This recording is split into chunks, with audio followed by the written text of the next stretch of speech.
Cuando Jesús exhaló su último suspiro sobre el Gólgota, la tierra tembló y el velo del templo se rasgó de arriba a abajo. Mientras el mundo contemplaba aquella agonía, algo mucho más profundo comenzó a suceder en los recintos invisibles del universo. No fue una fuerza externa la que arrastró al Hijo de Dios hacia las profundidades, sino su propia voluntad, como un rey que desciende al corazón del reino enemigo para proclamar su triunfo. El eco de aquel grito, consumado está, no solo retumbó en el cielo, sino que atravesó los abismos más oscuros, anunciando el inicio de un acontecimiento sin precedentes. En Primera de Pedro se nos dice que Jesús, vivificado en espíritu, fue y predicó a los espíritus encarcelados. No se trató de un sermón de salvación común, pues aquellos seres ya estaban condenados, fue un anuncio solemne de victoria.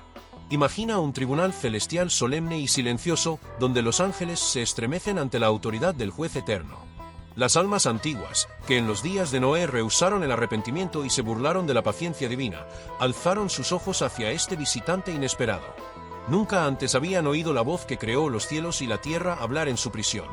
La prisión de estos espíritus no era el fuego eterno del lago de juicio final, sino una cámara de espera, un tártaro según la tradición intercanónica, reservado para los rebeldes que corrompieron la creación. Allí yacían los Nefilim, híbridos de ángeles caídos y mujeres humanas, gigantes de renombre que sembraron terror y abominación. Las aguas del diluvio se los llevaron en cuerpo, pero sus almas continuaron vivas en aquel abismo sin tiempo ni esperanza. Hasta ese día, el único sonido que percibían era el goteo eterno de su propia condena. Cuando el Verbo eterno descendió, no quiso negociar. Entró con el estandarte de la cruz y el resplandor de su gloria intacta. No llevaba cadenas que rompieran su libertad, sino la autoridad que emanaba de su sacrificio. Su llegada fue como el golpe final de un martillo judicial, sellando una sentencia que desde la fundación del mundo aguardaba cumplimiento. No hubo súplica ni promesa de tregua, hubo una proclamación clara: el reino de Dios está establecido, y ninguna fuerza de las tinieblas podrá prevalecer. Mientras tanto, en otra parte de ese mismo reino invisible, los justos de la antigüedad aguardaban ansiosos la consumación de la promesa. Abraham, Isaac, Jacob y los profetas descansaban en el seno de Abraham, conscientes de la venida del Redentor pero sin haberlo visto aún. Allí Jesús apareció también, no solo como juez, sino como libertador. Con la llave de la muerte y del Hades en su mano, extendió su poder para liberar a los que habían creído sin ver. Este éxodo invisible no requirió trompetas ni testigos humanos, fue una marcha triunfal en el plano espiritual. El velo rasgado era apenas un símbolo de lo que ocurría detrás de la cortina. El mismo sábado en que el mundo guardaba luto, en el reino espiritual se consumaba un movimiento estratégico, la detención de la injusticia y la apertura de un nuevo camino para los redimidos. Jesús no volvió solo al tercer día. Volvió con una multitud invisible de santos antiguos, portando en su espíritu la victoria que trascendía el tiempo y el espacio. Pero el relato no termina en la tumba vacía. La victoria proclamada a los caídos resonó hasta en el corazón del infierno. Los principados y potestades, testigos impotentes de aquel clamor, se vieron despojados y expuestos públicamente por la obra de la cruz.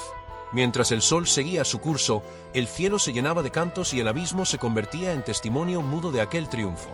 La resurrección de Jesús fue la confirmación de aquella declaración inicial: ningún poder puede retener al que es la vida. Aún así, el impacto de ese día sigue reverberando. Cada vez que alguien pronuncia el nombre de Jesús, es como si ese grito de victoria resonara una vez más. Porque la proclama hecha en los recintos inferiores no fue un susurro aislado, sino una sentencia eterna que sella dos destinos: redención para los que creen y juicio para los que rechazan. La misma generación que vivió antes del diluvio se alza como espejo profético de nuestra propia era: indiferencia, pactos ocultos, burlas ante la verdad y un desafío consciente al designio divino. Hoy la puerta del arca de la gracia permanece abierta, igual que entonces. Pero el día vendrá en que se cerrará sin posibilidad de retorno. El silencio celestial que precedió al descenso de Cristo no durará para siempre. Pronto habrá otro silencio, el de las últimas decisiones irrevocables. Entonces, ante el gran trono blanco, no habrá neutralidad, pues todo yuelo se doblará y toda lengua confesará. La diferencia crucial será el momento de esa rendición, voluntaria ahora, o forzada en el día del juicio. Este misterio de la proclamación de Jesús en los lugares subterráneos del Espíritu nos muestra dos realidades indisolubles: la justicia de Dios, que no olvida ninguna transgresión, y su gracia, que extiende la mano aún a los que creyeron sin ver. Si Cristo descendió hasta allí, fue para revelar que ninguna alma está tan lejos que no pueda ser redimida, y al mismo tiempo, para sellar el destino de los irreconciliables. La tensión que residía bajo la superficie de aquel relato milenario se extiende hasta nuestros días, como un río subterráneo que nutre de fuerza a quienes buscan comprender los misterios del universo espiritual. Piensa, lector, en cada momento de tu vida como un paso sobre una cuerda floja. La cuerda de tu existencia se tensa entre la gracia y el juicio. Cada decisión, cada palabra que pronuncias, activa ecos de aquella proclamación en los abismos, despertando energías que pueden inclinar la balanza hacia la luz o hacia la oscuridad. Imagina ahora una balanza colosal, sostenida por los hilos invisibles de la historia. En un platillo reposan las obras de misericordia, la compasión hacia el prójimo y la fe que no se doblega ante las tormentas. En el otro, los actos de indiferencia, el escepticismo que trivializa el sacrificio y la arrogancia que desafía la autoridad divina. Cada vez que eliges perdonar en lugar de guardar rencor, estás depositando una moneda de oro en la balanza celeste. Al ceder al despecho o al conformismo espiritual, agregas un peso que se suma a la acusación contra tu propio espíritu. Si Jesús descendió a proclamar victoria a los que habían caído, es porque la victoria ahora se ofrece también a nosotros, encerrados en cárceles de miedo y dudas. Tal vez tu prisión sea el pasado que te persigue, las culpas que crees que no puedes soltar, o el resentimiento que te impide avanzar. Escucha entonces la voz del resucitado, no vino a juzgarte para condenarte, sino a anunciar que tus cadenas pueden romperse. Al igual que liberó a las almas antiguas, Jesús extiende ahora su mano a los oprimidos del presente. Considera cuántas veces has alzado tu mirada hacia la ventana de tus propias expectativas frustradas.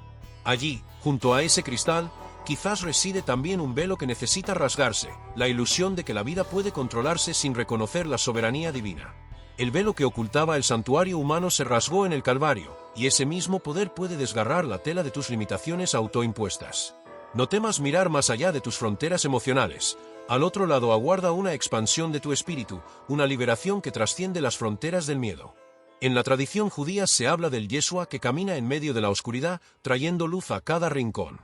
Ese mismo Yeshua te acompaña a ti en el laberinto de tus propias luchas. No se trata de una presencia remota, inaccesible en un pasado lejano. Es una voz que susurra en tu conciencia, un latido que palpita en tu pecho cada vez que tu corazón se abre a la esperanza. Reconócelo en el silencio de tu oración, en la sinceridad de tu arrepentimiento, en el servicio desinteresado hacia los demás. Quizá te preguntes cómo este antiguo drama puede tener relevancia en el mundo hiperconectado del siglo XXI. La respuesta yace en la universalidad de la condición humana. Todos somos presa del tiempo, todos anhelamos significado, todos tememos la incertidumbre. Y en todos resuena el grito consumado está, clamando que existe un punto de quiebre donde la derrota se convierte en victoria.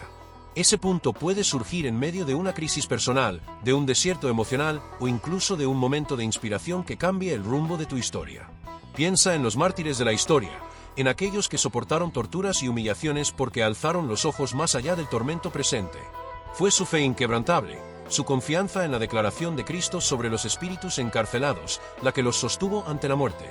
Hoy, esos mismos pilares sostienen a quienes, en silencio, luchan contra adicciones, depresión o desesperanza. El triunfo proclamado en los abismos no queda encerrado en un pasado sellado, se extiende como un faro para guiar a cada alma que se niega a rendirse. Recuérdalo la próxima vez que sientas que nada tiene sentido. La cruz no es un mero símbolo ornamental, sino la intersección entre la justicia y la misericordia. Allí, la bala de la condena rebotó contra la armadura de la redención. Aquella armadura, forjada en la fragua del sufrimiento divino, está disponible para ti. ¿Cómo ponértela? Con humildad, reconociendo tu necesidad de gracia, con fe, confiando en que no estás solo, y con obediencia, siguiendo los pasos de aquel que conquistó la muerte y rompió las cadenas. Ahora bien, ¿qué implicaciones prácticas tiene este misterio para tu vida cotidiana? Primero, cultiva el hábito de la gratitud, regala gracias a Dios por cada rescate invisible que te ha concedido. Segundo, extiende el mensaje de liberación, no te guardes el buen anuncio, compártelo con tus seres queridos, con tus compañeros de trabajo, con tus vecinos. Al igual que Jesús proclamó victoria a los espíritus antiguos, tú puedes ser portador de esperanza en los rincones oscuros de tu comunidad. Tercero, mantén viva la llama de la comunión espiritual, busca relaciones auténticas en tu iglesia o grupo de estudio bíblico, fortalece tu vínculo con hermanos y hermanas que puedan apoyarte en la batalla diaria.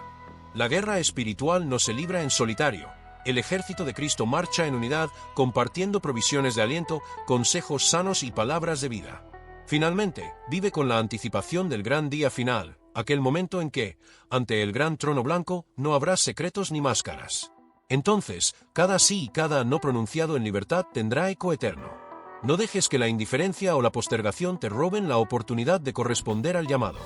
Hoy es el día de salvación. El mañana puede llegar a ser demasiado tarde para algunos.